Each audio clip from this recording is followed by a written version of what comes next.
झोंके क्या मेरी हस्ती मिटाएंगे, गमों के गोद में खेला अभाव का मैं राजा हूँ, मैं किसान हूँ, होय मी शेतकरी बोलतोय, होय मी शेतकरी बोलतोय। मध्यंतरी लातूर मंडईमध्ये आम्ही शेतकऱ्यांनी रस्त्यावर टोमॅटो फेकून आंदोलन केले। यावर शहरात गुण दिलं होतं। आम्ही शेतात रात्रंदिवस काबाड कष्ट करतो, घाम गाळतो, नि एवढं करूनही जेवढा खर्च झाला तेवढाही निघत नाही।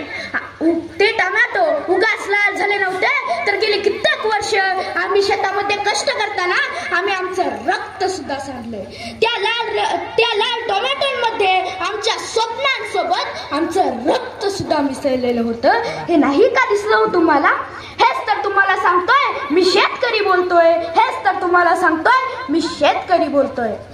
आपल्या देशात कधी दारूचा स्टॉक कधी संपत नाही, बंदी असून गुटख्याचा स्टॉक कधी संपत नाही, पण पेरणीच्या दिवसात इथं बियाण्यांचा स्टॉक संपून जातो। आणि पीक उभं राहू लागलं की खते व युरियाचा स्टॉक संपून जातो। मी पैसे वाढवून दिले की सगळं लगेच उपलब्ध होतं। आम्हाला दरवर्षी एक तरी कंपनी बोगस बियाणे देऊन मातीत घालून जाते।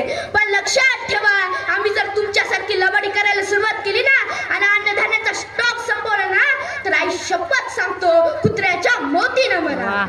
मी साधं दैव म्हटलं ना तरी बैल सरळ शिकवतो। जर आम्ही हातात रुमणं घेतलं ना तर काय मजा आली व्यवस्थेची, आमच्या विरोधात जायची। हेच तर तुम्हाला सांगतोय मी शेतकरी बोलतोय, हेच तर तुम्हाला सांगतोय मी शेतकरी बोलतोय। तमिळनाडूतील एका शेतकरी बंधूने ट्रॅक्टर घेण्यासाठी बँकेकडून घेतलेल्या कर्जापैकी केवळ 1.25 लाख रुपये ठकले म्हणून बँकेच्या कर्मचाऱ्याने केलेल्या मारहाणीत त्या बिचाऱ्याने आपला जीव गमावला। आज स्वातंत्र्याच्या 75व्या वर्षानंतरही या कृषी प्रधान देशात कित्येक शेतकरी कर्जाच्या ओझ्याखाली दबून आत्महत्या करतात। पहिल्या व दुसऱ्या महायुद्धात मारल्या गेलेल्या सैनिकांपेक्षा कितीतरी जास्त संख्या कर्जाच्या ओझ्याखाली दबून आत्महत्या करणारे शेतकऱ्यांची। आम्ही साधं पीक कर्ज भरलं नाही की आमच्यावर कारवाई, नि देशाला करोडोंचा चुना लावणाऱ्या विजय मल्ल्या, ललित मोदी या आरोपींना फरार घोषित केलं की झालं। हेच तर तुम्हाला सांगतोय मी शेतकरी बोलतोय, हेच तर तुम्हाला सांगतोय मी शेतकरी बोलतोय। सर्व सरकारी खासगी ऑफिस सकाळी 10 नंतर उघडतात, संध्याकाळी 5 नंतर तुम्हाला एकही ऑफिस उघडे दिसणार नाही। पण आम्हाला लाईट मिळते, या कृषी प्रधान देशात आम्हाला लाईट मिळते ते किती?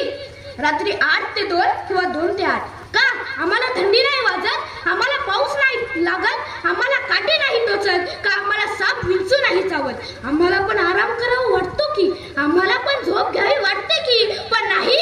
याही परिस्थितीत आम्ही शेतात काबाड कष्ट करतो आणि तुम्हा सगळ्यांना पोचतो, कारण आम्ही जाणतो पानी से नहाने वाले सिर्फ लिबास बदलते हैं, पानी से नहाने वाले सिर्फ लिबास बदलते हैं, लेकिन पसीने से नहाने वाले एक दिन इतिहास बदल देते हैं, एक दिन इतिहास बदल देते हैं। हेच तर तुम्हाला सांगतोय मी शेतकरी बोलतोय, हेच तर तुम्हाला सांगतोय मी शेतकरी बोलतोय।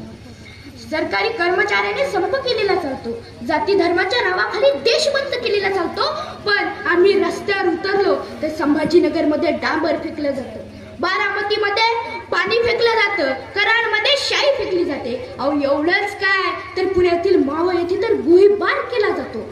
याचा जाब आम्ही मागायचा तरी कुणाकडं? सांगा ना कुणाकडं? का 250 रुपयाचा पिझ्झा बर्गर खाणारी लोक 20 रुपयाची भाजी 15 रुपयाला मागतात त्या लोकांकडे, की आम्हाला नुकसान भरपाई म्हणून आमच्या हातात 25 रुपये ठेवणाऱ्या त्या सरकारकडं? सांगा ना आम्ही जाब मागायचा तरी कुणाकडं? तुम्ही आम्हाला पीक विमा देता, अनुदान देता, पण तुम्हीच सांगा ना दाट टोकून कुठे पोट भरतं का हो? आम्हाला जास्त काही नको, तर आम्हाला आमच्या शेतीमालाचा भाव ठरवण्याचा योग्य अधिकार आम्हाला द्या। योग्य वेळी व योग्य दरात खते व बियाणे द्या, पूर्ण क्षमतेने दिवसा लाईट द्या, पीक विमा कवच द्या।